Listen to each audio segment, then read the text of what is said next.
Hello friends, तो आज हम देखने वाले हैं इंपॉर्टेंट स्ट्रक्चर जो कि कार्बन एंड इट्स कंपाउंड के चैप्टर से रिलेटेड है। ये बहुत ही ज्यादा इंपॉर्टेंट आपके हैं, जैसे कि NH3H2O, S8F2 और CH3CH2CHO।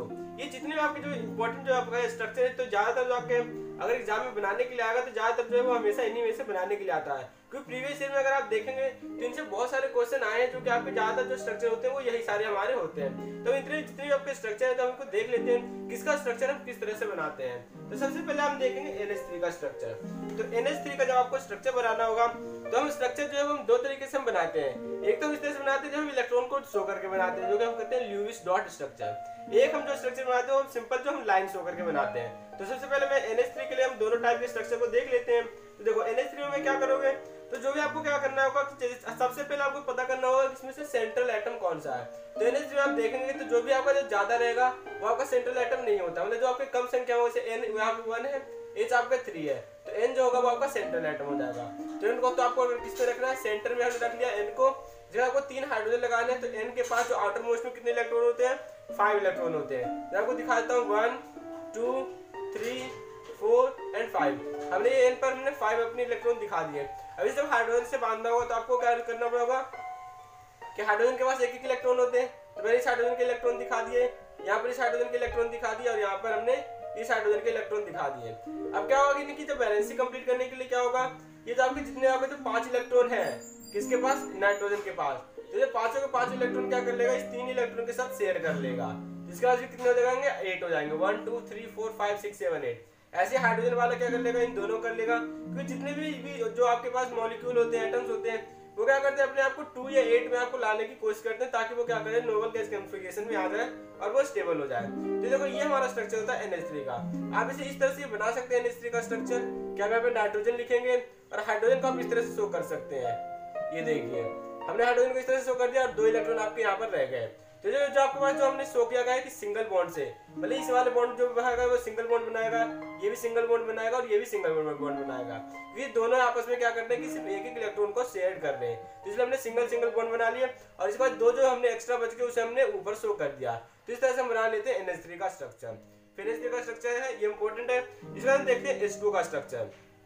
तो देखो जो H2 का जो स्ट्रक्चर है जब हम बनाएंगे तो मैं इसमें सिंपल सा आपको इलेक्ट्रॉन वाला स्ट्रक्चर नहीं बना के दिखाऊंगा, वो आप खुद भी बना सकते हैं, क्योंकि जहां भी सिंगल बॉन्ड रहेगा सिर्फ उसी को वो शेयर करेगा। तो देखो H2 का स्ट्रक्चर किस तरह से बनेगा, ऑक्सीजन कम संख्या में तो सेंट्रल एटम होगा और जो हाइड्रोजन होंगे वो आपके कहाँ आएंगे, एक हाइड्रोजन यहाँ, एक हाइड्रोजन यहाँ, और ऑक्सीजन के पास 6 इलेक्ट्रॉन होते हैं, तो 1 2 तो उसने शेयर कर लिया, मतलब इसके पास कितने बच गए, 4 आपके पास, उसके पास लेफ्ट बच गया। इस तरह से आप किसका स्ट्रक्चर बना दोगे, H2O का। S8 का जो स्ट्रक्चर है वो बहुत ज्यादा इंपॉर्टेंट है, उसे बहुत ही ध्यान से देखना। तो S8 का स्ट्रक्चर कुछ इस टाइप से होता है कि 1s यहाँ होता है, ये बहुत ही इंपॉर्टेंट स्ट्रक्चर है। एक 1s यहाँ होता है, एक 1s यहाँ 3s हो गए, उसका यहाँ पे होता है 4s and this is 5s 6s 7s और यहाँ पे आपका आता है कि कितने हो गए 1 2 3 4 5 6 7 और ये आपका हो जाता है 8s। इस तरह से आपका स्ट्रक्चर होता है किसका, S8 का स्ट्रक्चर। तो बहुत ज्यादा इंपॉर्टेंट है। तो जितने भी आपके जो सिंगल बॉन्ड है ये क्या करता है, एक एक इलेक्ट्रॉन को शेयर करता है। तो S8 का आपको स्ट्रक्चर ध्यान से देख लेना है। मैं से एक बार सही से ही बना देता हूँ इसका स्ट्रक्चर किस तरह से बनेगा।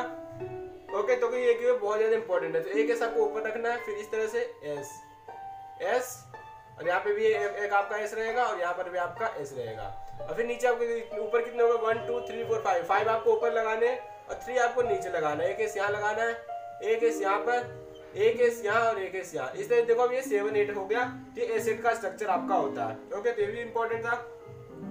इसका देख लेते हैं हम F2 का स्ट्रक्चर। तो F2 का स्ट्रक्चर किस तरह से होता है कि A फ्लोरीन आप यहाँ रखेंगे, A फ्लोरीन आप यहाँ रखेंगे, इसके एक इलेक्ट्रॉन शेयर करते हैं, इसके एक इलेक्ट्रॉन शेयर करते हैं, तो इस तरह से बॉन्ड बना लेता है। इसके ऊपर कितने बच जाते हैं, 6 आपके बच जाते हैं, क्योंकि F के पास 7 होते हैं। तो इस तरह से हमारा किसका स्ट्रक्चर हो जाता है, F2 का।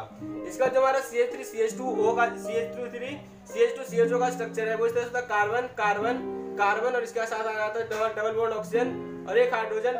यहाँ पर भी हाइड्रोजन आ जाता है, यहाँ पे हाइड्रोजन, यहाँ पे हाइड्रोजन, यहाँ पे भी हाइड्रोजन और यहाँ पर भी हाइड्रोजन। तो आपका स्ट्रक्चर हो गया CH3, ये हो गया CH2 और ये हो गया CHO। तो जितने भी थे वो बहुत ज्यादा इंपॉर्टेंट थे। तो मुझे उम्मीद है वीडियो अच्छी लगी हो। वीडियो अच्छी लगे तो वीडियो को लाइक करें, चैनल को सब्सक्राइब जरूर करें। Thank you.